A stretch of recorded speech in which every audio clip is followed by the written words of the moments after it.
The AFC Championship game, Patriots and Broncos, and then tonight, Rams and Seahawks, their trilogy. Our crew is here and ready to go, and Jason Kelsey is going to be with us for the entire show as we count it down to the AFC game. And Rex, we start with a once-in-a-lifetime day for Jarrett Stidham. Yeah, no wonder I'm batting in the one hole. The best hitter goes first these days. Everybody knows. Jarrett Stidham, are you going to be the best today? We're going to find out. This kid was given a 2-year contract extension during the season by Sean Payton. Unbelievable. But what makes him unbelievable a little bit? The way he can run. This is a way better athlete than you think. That's why he fits what the Broncos do. And today, watch out for his legs. All right, Rex, well, here comes the athlete and Drake May. He's got to protect the ball in the pocket. He's shown that in the playoffs so far, but this guy does a great job of escaping. That Denver defense is awesome. They'll be in May's lap, how he's able to escape up through the A and B gaps. I'll show you that in film all on Sunday NFL Countdown. Coming up pretty soon, fellas. Man, the L.A. Rams one game away from the Super Bowl. Well, that's how you're going to get there, stopping this man right here. Kenneth Walker, the running back for the Seattle Seahawks, has taken all the pressure off of Sam Darnold in the passing game, but the play-action passing game is must-see today. Being able to stop the stretch, anything outside, do not let him bounce out because he is lethal. All right, for me, I got my eyes on this Rams offense and its personnel. I think they're going to get big, Rex. That is 13 people, 1 running back and 3 tight ends. They do this more than anybody in the NFL. It's been incredibly valuable for them against the Seahawks, especially 54 snaps of it in their Week 16 game when they put up a gazillion yards at Seattle. I think they're going to do it again today. Rams trying to do something that's been so hard to do in recent years. That's make the Super Bowl as a wild card, win those 3 road playoff games. They've actually now played 7 of their last 9 weeks on the road. We have a great show coming your way as we get set for all the action of the NFL today. We'll be getting you set. Chris Berman is out. The Legion of Boom, well, sort of. At least our Boomer is out there with those Seahawks defenders. A unique look at the unique story of Alex Singleton and his journey to this special day. And as I mentioned, Jason Kelsey will listen to go 3 hours. We're 14 minutes away. Sunday NFL Countdown championship style right now. Hannah and Jay, SportsCenter, back to you. Looking forward to it, Greeny. All right, Matthew Stafford having an MVP season. Currently, the odds-on favorite to win the MVP award at NFL Honors. His 46 passing touchdowns this season, 12 more than any other player.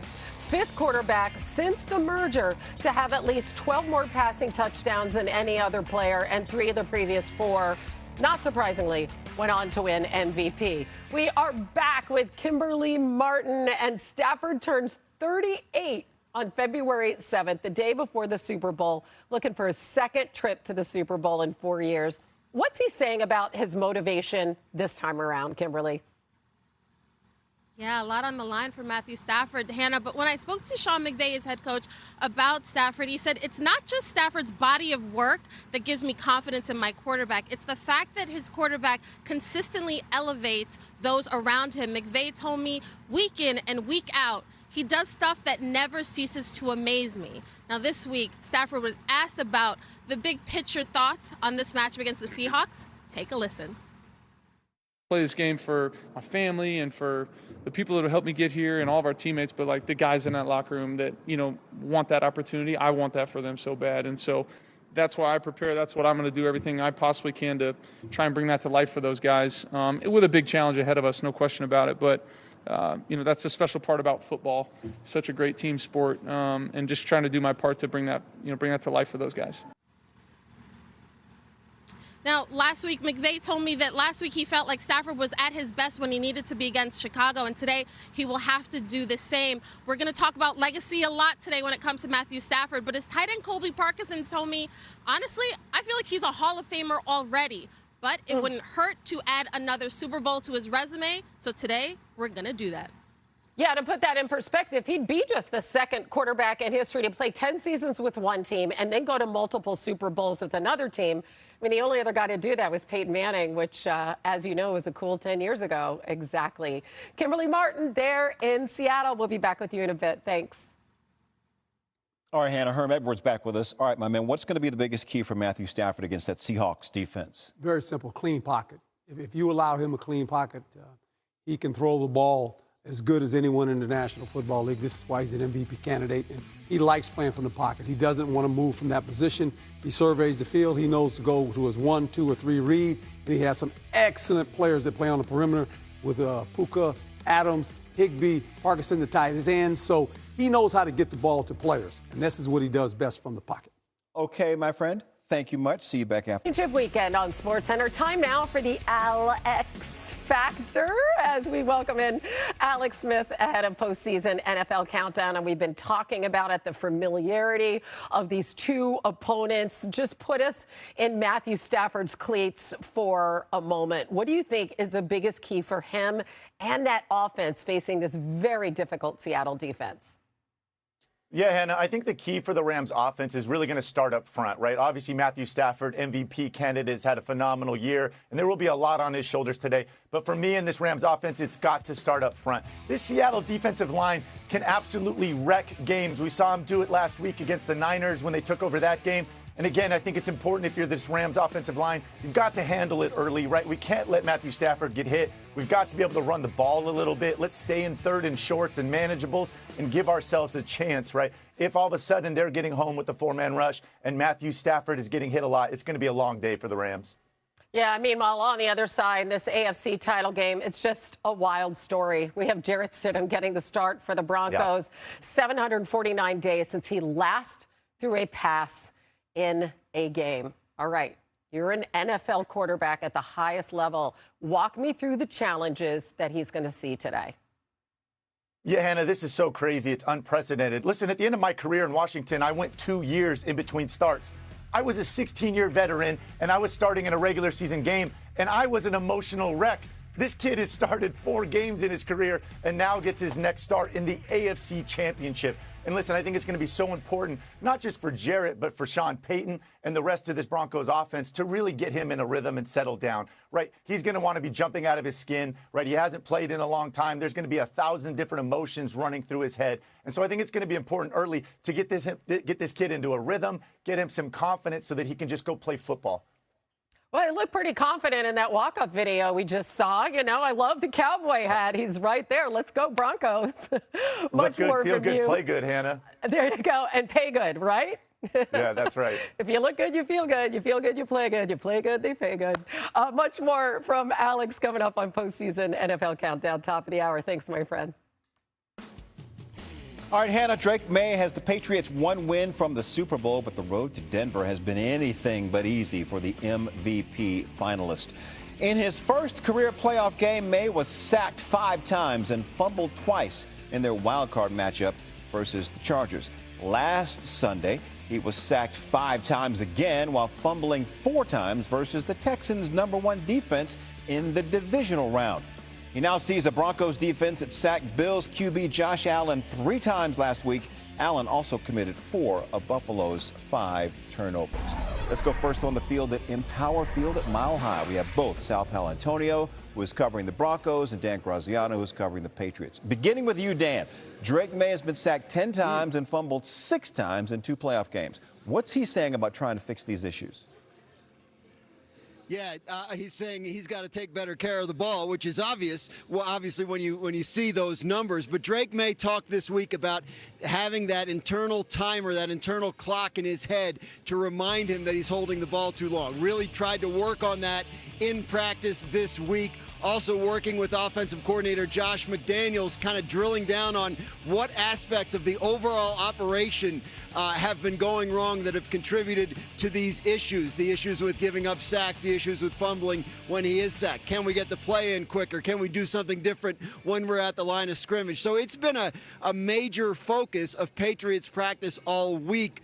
Drake May obviously knows that he has to take better care of the ball, and the left side of the offensive line, couple of rookies over there that have really struggled the last 2 weeks. They know they have to be better in pass protection if they want to give Drake May a shot today against a team that led the league in sacks in the regular season. Indeed they did. Dan Graziano, thank you so much. Let's bring Sal Paolantonio in here. He's covering the Broncos. Sal, Sean Payton has been seeking out some advice from one of his Hall of Fame mentors ahead of today's game. What more can you tell us about that?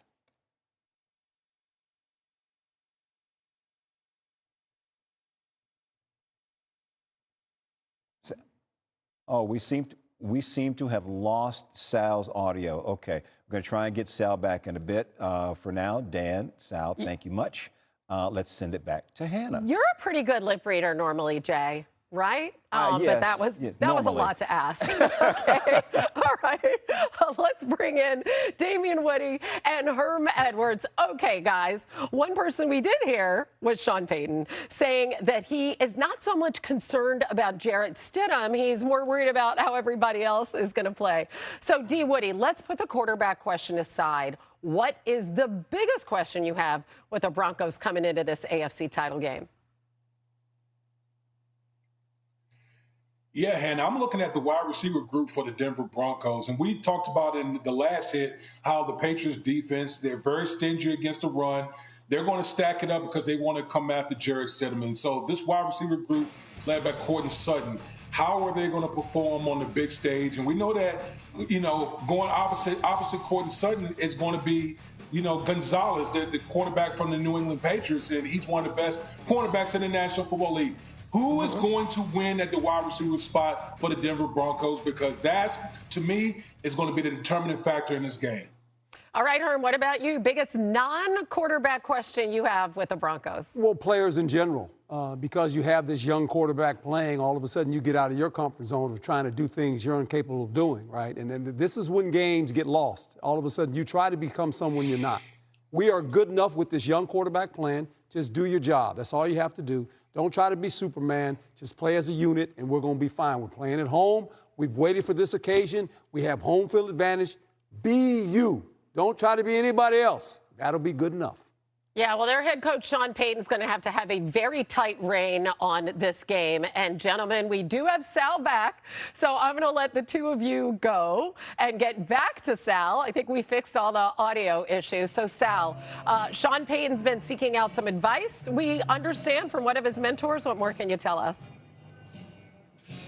And that began last Saturday night. Let me take you behind the scenes, Hannah. I was here. They turned the lights out here at Empower Field, and then we got the news that Bo Nix had broken his ankle. And I went into Sean Payton's coaching office, and I sat with him and talked to him for about 10 to 15 minutes. And one of the first things he said to me was, I know I'm going to get a call from Parcells. He didn't say Bill Parcells. He said Parcells, his old mentor. And they talked many times this week about the situation with coming into the game with a backup quarterback. Because you remember, Phil Simms got hurt in 1990. Jeff Hostetler comes in. He admitted Hostetler had 2 starts before he started in the postseason, so it's a different situation.